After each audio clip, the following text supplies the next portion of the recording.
नमस्ते मित्रों, प्रिय मित्रों। काम, क्रोध, लोभ, मोह, अहंकार कुछ नहीं है बेकार, कर लो इसे स्वीकार। हमने इस विषय पर अपनी एक वीडियो जारी की थी और उसमें ये समझाने का प्रयास किया था एक बिंदु उनमें से कि क्रोध, अगर हम अपने एंगर को मैनेज कर लें, क्रोध को मैनेज कर लें, तो ये बहुत बड़ी एक ऊर्जा है, बहुत बड़ी शक्ति है। ये हमारा बहुत सा काम कर सकता है। प्रिय साथियों, आज हम आपको इसे विस्तृत में समझाने जा रहे हैं और वीडियो के अंत में एंगर मैनेजमेंट के कई टिप्स ऐसे बताएंगे जो आपके क्रोध को मैनेज करने में बहुत सहायक, बड़े प्रैक्टिकली हैं। आप उन्हें अगर करके देखेंगे तो आपका गुस्सा अवश्य शांत होगा।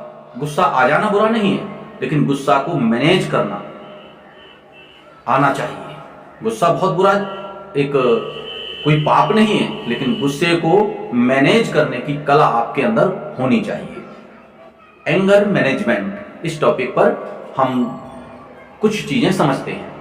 एंगर क्या है? सबसे पहली बात तो यह है, एंगर एक्चुअल में हमको आता क्यों है? एंगर एक हमारी एक बहुत ही प्रबल या तीव्र इमोशन है और यह इमोशन हमें पैदा कब होती है? यह इमोशन अर्थात एंगर, क्रोध, फ्रस्ट्रेटेड या हम गुस्सा में कैसे हो जाते हैं? ये तब होते हैं जब कोई स्थिति या व्यक्ति हमारे अनुकूल ना हो, जो हम चाहते हैं वैसा ना हो, तो हमारा बीपी बढ़ने लगता है, त्योरियां चढ़ जाती हैं और हम अचानक ही गुस्से में आ जाते हैं प्रतिकूलता के कारण।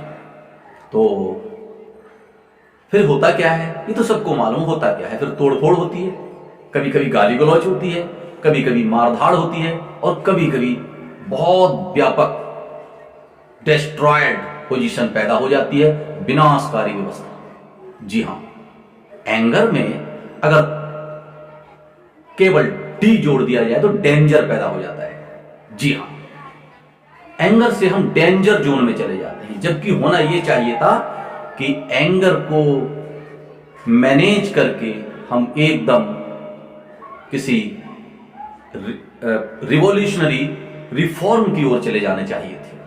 जैसे मैंने ये चर्चा पहले भी की है कि एंगर को जिन्होंने मैनेज किया, दो नाम लिए थे हमने, चाणक्य का और गांधी जी का। इन दोनों ही लोगों ने अपने एंगर को मैनेज किया, क्रोध को पी गए और एक बहुत बड़ा काम कर दिया, बहुत बड़ा, भारत की आजादी जैसा काम और मौर्य वंश की स्थापना जैसा काम ये एंगर मैनेजमेंट से हुआ। तो युवा साथियों, अगर आपको बहुत क्रोध आता है तो इस वीडियो के अंत तक आप बने रहिए और समझिए इसे हम मैनेज कैसे करें। क्रोध आता किस पर है और किस पर नहीं आता है? हां, क्रोध बहुत चालाक है। क्रोध अक्सर कमजोर पर आता है, कमजोर पर आता है और आपका क्रोध आपके करीबी पर भी आता है। दो बातें, कमजोर पर आता है उस पर आप व्यक्त करते हैं, ताकतवर पर आएगा तो आप व्यक्त नहीं कर पाएंगे, स्वयं ही भयभीत हो जाएंगे कि बहुत चालाक है। मन के अंदर ऐसा एक सेटिंग है ऑटोमेटिकली कि अगर ताकतवर पर क्रोध आया तो हमारी क्या दशा होगी, वो उसे अनुमान है। तो शक्तिशाली के सामने क्रोध ज्यादा आता ही नहीं, कमजोर पर क्रोध आता है और उस पर आप व्यक्त भी करते हैं। और दूसरा, कमजोर पर आप व्यक्त करते हैं, अपना क्रोध उगल पाते हैं और उसकी वजह से यह होता है कि आप अपनी पूरा ही भड़ास उस पर निकाल देते हैं। मैंने दूसरी बात बताई, करीबी पर भी आता है। करीबी माने जिनसे आपके रिश्ते, जिनसे आपके संबंध बहुत मधुर हैं या बहुत नजदीक है। जैसे मां पर बहुत क्रोध आता है बच्चों को, पिता पर उतना क्रोध नहीं आता है। हां, निश्चित कह रहा हूं मैं, जिनसे आपके बहुत अच्छे संबंध हैं, जो आपके क्रोध को सह लेते हैं, जो आपके क्रोध के बदले में आपसे कुछ ज्यादा कठोर नहीं कहते हैं, ऐसे लोगों पर आपका क्रोध आता है। तो मेरे प्यारे, ऐसे लोगों से आप क्रोध ना करें। जो आपका क्रोध सह लेते हैं और कमजोर हैं या करीबी हैं, इन दोनों पर क्रोध करना गलत है। आपकी ये अनैतिकता है कि करीबी पर और कमजोर पर क्रोध करें, उन पर तो दया करें और उन्हें प्रेम करें। इसका होश रखें, इसका ध्यान रखें हमेशा। अगर क्रोध उन पर आ रहा है एकदम अवेयर हो जाएं और हम कहेंगे कि उनके प्रति आप एकदम दयालु हो जाएं। ना बाबा ना, इतने हमारे प्रिय हैं ये, इतने हमारे शुभचिंतक हैं ये, इतना हमारा ख्याल रखने वाले हैं और इतनी हमारी बातों को सह लेते हैं, हमें इन पर इतना क्रोध नहीं करना है। ये अपने आप को याद दिलाएं। और क्रोध का दुष्परिणाम देखिए आप कैसे होते हैं। जिसको क्रोध आता है वो तो ऐसे समझिए कि अंगारों को लिए घूम रहा है। क्रोध एक अंगारा है, उसने अंगारा अपनी हथेली पे रख लिया है, अब किसी दूसरे पर वो अंगारा फेंकना चाहता है। क्रोध रूपी अंगारे को किसी और पर आप फेंकेंगे, जलेगा कौन पहले ये बताओ। जहां क्रोध है उसका, जहां उसकी जड़ है, सबसे पहले तो जड़ें ही जलती है। क्रोधी को कभी भी सजा ना दें, ऐसा हमारे बुजुर्गों ने कहा है। क्यों? क्योंकि क्रोध स्वयं ही एक सजा है। जिसे बहुत क्रोध आता है वह क्रोध उसके ही खून को जलाता है, उसकी अक्ल को खा जाता है, उसकी शक्ल को बिगाड़ देता है, वह विकृत हो जाता है, वह डिप्रेस हो जाता है, फ्रस्ट्रेटेड हो जाता है। क्रोध अपने आप में एक सजा है। तो समाज के सभी लोगों को यह समझाया गया है बुद्धिमानों द्वारा कि क्रोधी से ना झगड़ें आप। क्यों? क्योंकि क्रोध तो ऑलरेडी उसे सजा दे ही रहा है, सजा मिलनी शुरू हो गई उसको जैसे ही क्रोध आया।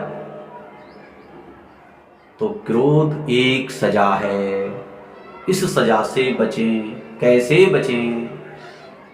आइए समझते हैं। जब क्रोध बहुत आ जाए तो सबसे पहला उपाय यह है कि आप होश रखें कि क्रोध आ गया, ये आपको सबसे पहले पता हो।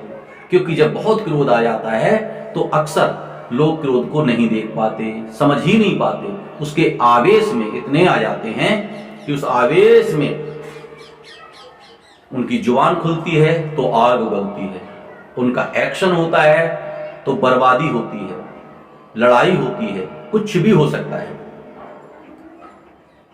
आपको सबसे पहला यही टिप्स है एंगर मैनेजमेंट का कि आपको होश आ जाए।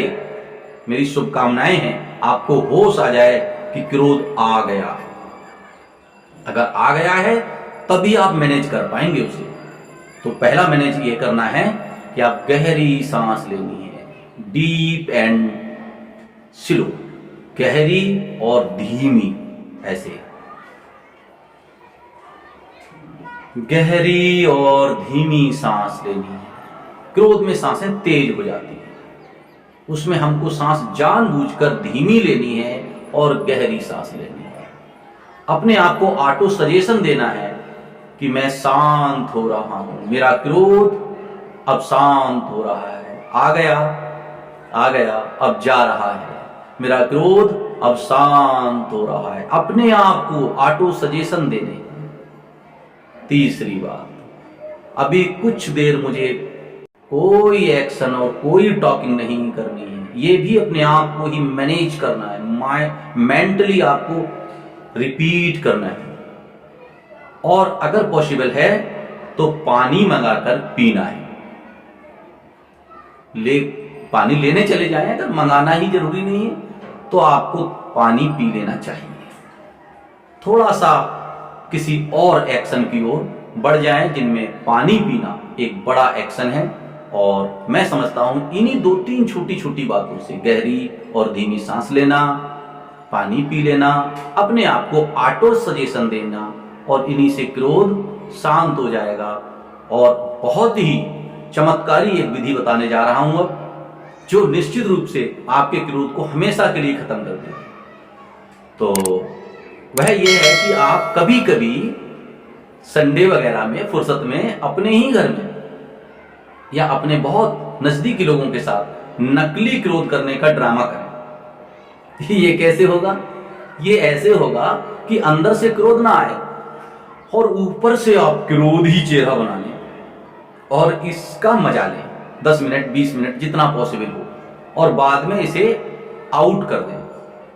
आउट माने सबको बता दें या खुद को बता दें कि इसका अनुभव कैसा हुआ। अगर आप नकली क्रोध करेंगे और अंदर से शांत होंगे तो यह धीरे धीरे आपके अभ्यास में आएगा, और एक दिन ऐसी स्थिति आएगी कि असल में जो क्रोध आएगा तब भी आप उसे नकली ही समझ बैठेंगे और आपको हंसी आ जाएगी। जल्दी ही आप मैनेज कर लेंगे और अपने मूड को आप चेंज करना सीख जाएंगे। इस विधि का थोड़ा दूरगामी परिणाम है लेकिन स्थायी परिणाम है। आप इनको करके देखिए, और अगर आपको ये वीडियो अच्छा लगा तो प्लीज शेयर करें, कमेंट करें, और सब्सक्राइब तो कर ही लिया होगा, काफी पुराना चैनल हो गया है। नहीं किया हो तो सब्सक्राइब भी कर लें और आवश्यक सुझाव दें और मुझे बताएं कि अगला वीडियो आप किस टॉपिक पर चाहते हैं। आपके सुझाव के अनुसार हम रिसर्च करेंगे और उस विषय पर आपको वीडियो अवश्य बनाकर देंगे। आप अब तक हमारे साथ बने रहे, आपको बहुत बहुत धन्यवाद और शुभकामनाएं। बी हैप्पी, बी क्रिएटिव, खुश रहो और कुछ सकारात्मक करते रहो। Thank you, thank you, thank you.